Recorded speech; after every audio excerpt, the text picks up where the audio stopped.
তুই একদম চিন্তা করিস না সোনা পাখি। আমি ঘাস খাচ্ছি ঠিকই, কিন্তু আমার কান দুটো একদম খাড়া হয়ে আছে। পাতার শব্দ হলেও আমি বুঝতে পারি কে আসছে আর যাচ্ছে। চারুর মুখটা দেখেছিস লালু? কাল রাতে যখন রাজপুত্রকে নিয়ে সীমানায় ছুটে গেল তখন। বেয়াই মশাই, আপনি কেমন আছেন আজ? আপনার কাশিটা কি একটু কমেছে? আর কেমন থাকবো বেয়ান, এই পড়ে আছি আর কি। আমি তো ভাবতেই পারি না সই, আমরা একসময় কতটা নিষ্ঠুর আর কতটা পাপী ছিলাম। আমি চারুর পিসি হয়েও চারুকে সবসময় হিংসা করতাম। এখন আমি বুঝতে পারছি তা যা বলেছো গো, বিধাতা আমাকেও কত শান্তিতে রাখছে। এই তো দেখো না, আমাকেও জীবনটা কেমন সুন্দর একটা নিয়মের মধ্য দিয়ে চলতেছে। মধুপুর রাজ্যের রাজপ্রাসাদ। জেসমিন অদিতিকে ঘুম পাড়াচ্ছে আর গুনগুন করে গান গাইছে। ঘুমো আমার দিদিমা, ঘুমিয়ে ঘুমিয়ে বড় হয়ে যা। তুই বড় হয়ে যাবি, হেমরাজে নিয়ে আসবি আদিত্যকে। তখনই রাজেশ ঘরে প্রবেশ করে। তুমি এখনো আদিত্যকে সেই একই গল্প শোনাচ্ছ? তো কি করব রাজেশ, এই গল্পটাই তো আমার জীবনের সাথে জড়িয়ে গেছে। আমি চাই অদিতি ছোটবেলা থেকে ওর লক্ষ্যের কথা জেনেই বড় হোক। আমি আজ সকালে হেমরাজ্যে আমার একজন বিশ্বস্ত গুপ্তচর পাঠিয়েছিলাম খবর নেওয়ার জন্য যে যুবরানী চারুলতা রাজপুত্র অরুণ কেমন আছে। কি খবর পেলে রাজেশ?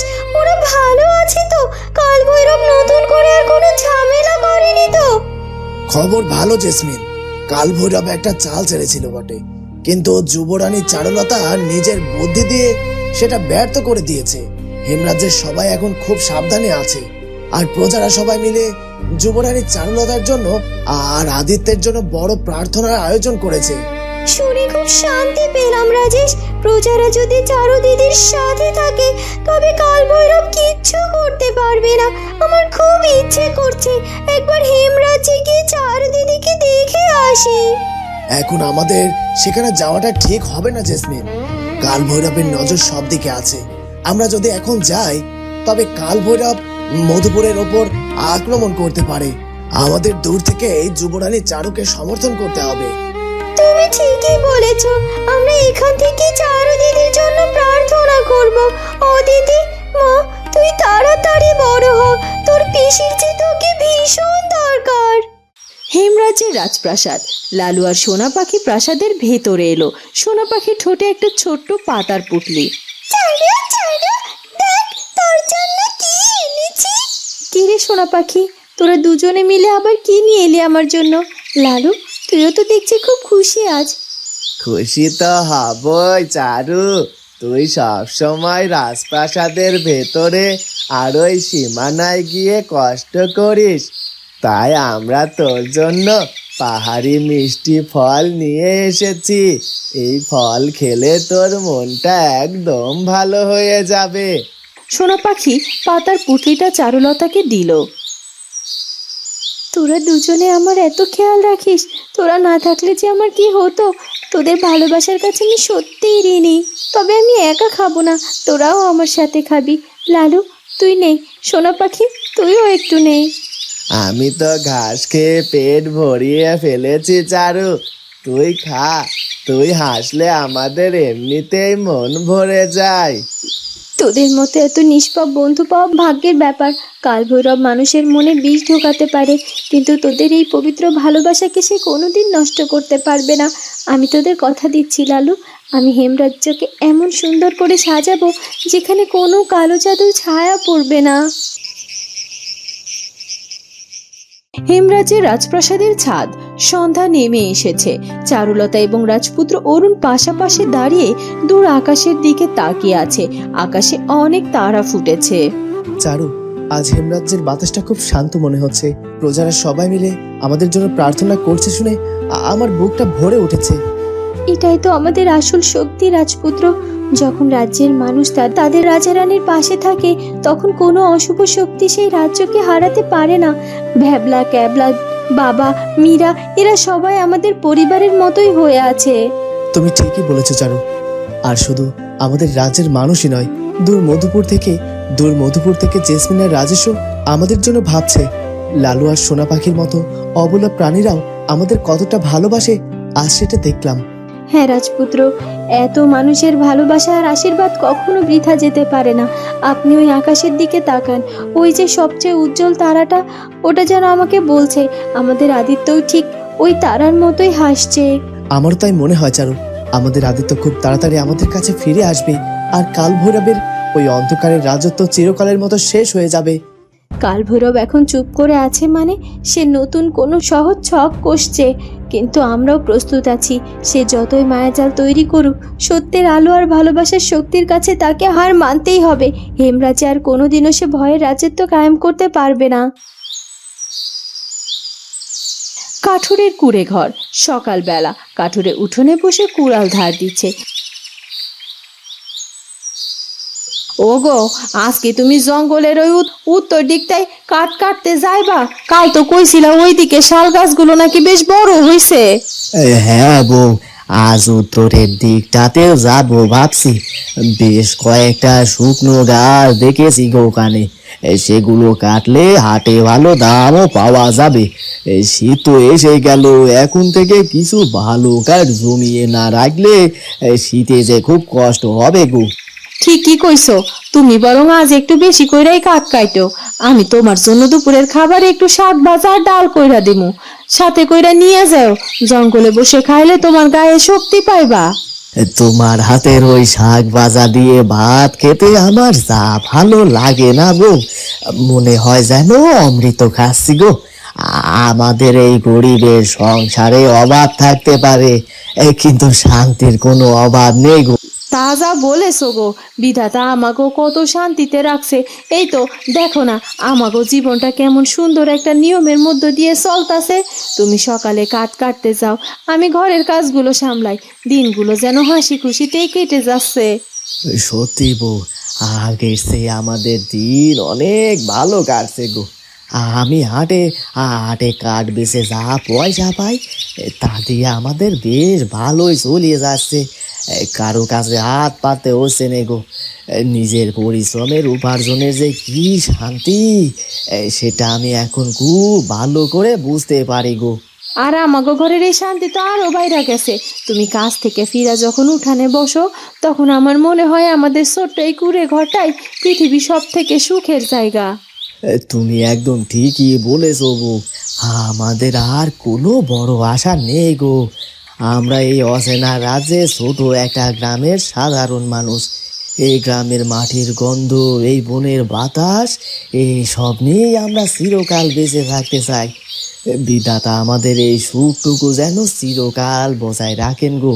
হয় গো, বিধাতা নিশ্চয়ই আমাগো কথা শুনবেন। তুমি এবার তাড়াতাড়ি কুড়াল ধার কইরা নাও, বেলা তো কম হইল না। রোদের তেজ বাড়ার আগেই তুমি জঙ্গলে ঢুইকা পড়ো। এই তো আমার আমার কুড়াল দাঁড় করা হয়ে গেছে বউ। তুমি তুমি এক কাজ করো, তুমি খাবারটা বেঁধে দাও, আমি এক্ষুনি বেরিয়ে পড়ছি। আজ অনেকগুলো শুকনো কাঠ নিয়ে তবেই বাড়িতে ফিরবো গো। রানী রূপমঞ্জুরি এবং মধুবালা মাটিতে বসে চরকায় সুতো কাটছে। দুজনের পরনে খুব সাধারণ সুতির শাড়ি।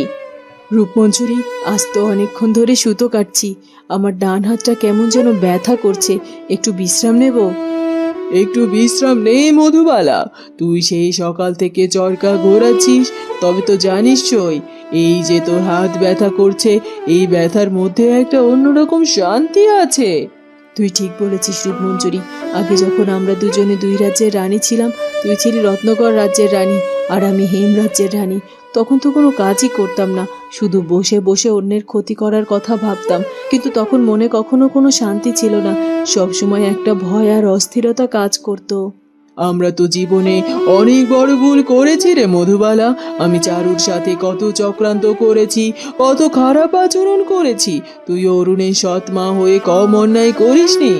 আজ যখন সেই দিনগুলোর কথা মনে পড়ে, তখন নিজেদের উপর বড্ড ঘেন্না হয়।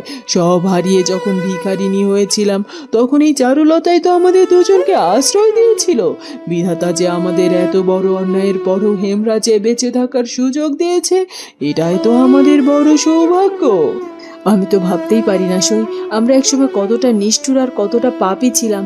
আমি চারুর পিসি হয়েও চারুকে সবসময় হিংসা করতাম। এখন আমি বুঝতে পারছি সৎ পথে আর নিজের পরিশ্রমে যে জীবন কাটানো যায় তার চেয়ে পবিত্র আর কিচ্ছু হতে পারে না। ঠিক বলেছিস। এই যে আমরা প্রতিদিন চরকায় সুতো কাটি, এই সুতো দিয়ে যে কাপড় তৈরি হয় সেটা বেচে আমরা আমাদের সাধারণ জীবন কাটাই। এর মধ্যে কোনো পাপ নেই, কারো কোনো প্রতিহিংসাও নেই। জানিস রূপমঞ্জুরি, আমি প্রতিদিন ঘুমানোর আগে বিধাতার কাছে প্রার্থনা করি। আমি বলি, বিধাতা তুমি আমাদের চারুকে সবসময় সুখে রেখো, ওর মনে যেন আর কোনোদিন কোনো কষ্ট না আসে। আমারও একটাই প্রার্থনা রে মধুবালা, চারু যেন তার হারানো সব সুখ ফিরে পায়। আমরা তো আমাদের অন্যায়ের শাস্তি পেয়েছি, আর আমরা সেই শাস্তি মাথা পেতেও নিয়েছি। এখন এই সুতো কাটার কাজই আমাদের জীবন। আমরা আর কোনোদিন ওই রাজকীয় অহংকারের দিকে ফিরেও তাকাবো না। না সই, কখনো না। এই চরকায় এখন আমাদের সব থেকে আপন। হাত ব্যথা করুক, তাতে কোনো ক্ষতি নেই, কিন্তু এই সৎ কাজের শান্তিটা আমি কোনোদিনও হারাতে চাই না। নে, আমার বিশ্রাম হয়ে গেছে, আমি আবার সুতো কাটা শুরু করি। আমাদের আজকের কাজটা শেষ তো করতে হবে। হ্যাঁ, তুই সুতো কাট। আমাদের এই পরিশ্রমের জীবন বিধাতা দেখছেন, তিনি নিশ্চয়ই আমাদের ক্ষমা করবেন। হেমরাজ্যের রাজদরবার। চারুলতা রাজসিংহাসনের পাশে দাঁড়িয়ে আছে, তার মুখে এক অদ্ভুত গাম্ভীর্য। রাজপুত্র অরুণ তার পাশেই আছে। নিচে যোগু, জয়া, ভ্যাবলা এবং ক্যাবলা দাঁড়িয়ে আছে। বাবা, আমাদের রাজ্যের কৃষকদের জমির কি অবস্থা এখন? সামনে তো শীত আসছে, আমাদের গোলায় কি যথেষ্ট শস্য মজুত করা হয়েছে? হ্যাঁ মা চারু, কৃষকরা খুব মন দিয়ে কাজ করছে। এবারের ফলন খুব ভালো হয়েছে। আমি নিজে দাঁড়িয়ে থেকে রাজভাণ্ডারের শস্য মজুত করার কাজ তদারকি করেছি। এই শীতের দিনে আমাদের রাজ্যের কোনো মানুষ একটুও খাদ্যের অভাব করবে না। শুনে খুব নিশ্চিন্ত হলাম বাবা। আমাদের খেয়াল রাখতে হবে, রাজ্যের একজন সাধারণ মানুষও যেন শীতে কষ্ট না পায়। মা, তুমি কি শীতের কাপড়ের ব্যবস্থা করেছো? দেখছি চারু, আমি গ্রামে সব মহিলাদের সাথে কথা বলেছি, সবাই মিলে মোটা কাপড়ের ব্যবস্থা করছে। যারা গরিব তাদের জন্য রাজভাণ্ডার থেকে কাপড় দেওয়ার তালিকা আমি তৈরি করে ফেলেছি। খুব ভালো কাজ করেছো মা। ভ্যাবলা, ক্যাবলা, তোমরা তো রাজ্যের চারদিকে ঘুরে বেড়াও, কোথাও কোনো মানুষের কোনো সমস্যা বা অভিযোগ আছে কিনা সে ব্যাপারে খেয়াল করেছো? না সারো দিদি, রাজ্যের সব মানুষ খুব শান্তিতে আছে। সবাই সবাই নিজের নিজের কাজ করছে। সারু দিদি, তুমি সব দিকে যেভাবে সামলাচ্ছ তাতে করে কোনো অভিযোগ থাকার কথাই নয়। আর বাবা আর মা তো দিনরাত তোমার সাথে রাজ্যের ভালো মন্দের কাজ করে যাচ্ছে। ঠিক বলেছিস রান্না। সারু দিদি হাটের লোকেরাও বলেছিল যে এমন সুন্দরভাবে রাজ্য চালানো আগে কখনো দেখিনি। তুমি আমাদের রাজ্যের জন্য আশীর্বাদ। যোগু কাকা আর জয়া কাকিমা কৃষকদের সাথে মাঠে মাঠে গিয়ে খুব সাহায্য করে। তোরা ঠিকই বলেছিস ভ্যাবলা আর ক্যাবলা। চারু একা হাতে রাজ্যের প্রতিটি খুঁটিনাটি বিষয় যে নিখুঁতভাবে সামলাচ্ছে তা সত্যি প্রশংসার যোগ্য। ওর নিজের মনের ভেতরে এত কষ্ট, অথচ রাজ্যের কোনো কাজে সে একটুও কমতি রাখছে না। আপনারা আমাকে এত বড় করবেন না, আমি শুধু আমার দায়িত্ব পালন করছি। আমার ব্যক্তিগত কষ্টের জন্য তো আর রাজ্যের মানুষের ক্ষতি হতে পারে না। প্রজারা আমার সন্তানের মতো। বাবা মা আমাকে যে শিক্ষা দিয়েছে আমি শুধু সেটাই পালন করছি। তোর এই মহান মনের জন্যই তো আমরা তোকে এত ভালোবাসি চারু। তুই একদম চিন্তা করিস না, আমরা সবাই সব সময় তোর সাথে আছি। তুই শুধু নির্দেশ দিবি আর আমরা তা অকরে অকরে পালন করবো ক্ষণ। আমি জানি বাবা, তোমরা সবাই আমার পাশে আছো। তোমরা এবার গিয়ে নিজেদের কাজে মন দাও। শীত আসার আগেই যেন আমাদের সব প্রস্তুতি শেষ হয়ে যায়। আমি কাল নিজে গিয়ে শস্যের গোলাগুলো একবার পরীক্ষা করে আসবো। হেমরাজ্যের রাজার কক্ষ। রাজামশাই বিছানায় শুয়ে আছেন, তার শরীর বেশ দুর্বল। তিনি মাঝে মাঝেই কাশি দিচ্ছেন, চোখে শূন্য দৃষ্টি। রাজপুত্র অরুণ তার বিছানার পাশে তার হাত ধরে বসে আছে। বাবা, তুমি একটু ওষুধটা খেয়ে নাও। তুমি এভাবে সারাদিন না খেয়ে থাকলে তো তোমার শরীর আরো খারাপ হয়ে যাবে। আমার আর কোনো ওষুধ খেতে ইচ্ছে করে না রে অরুণ। আমার বুকের ভেতরটা সব সময় খা খা করে।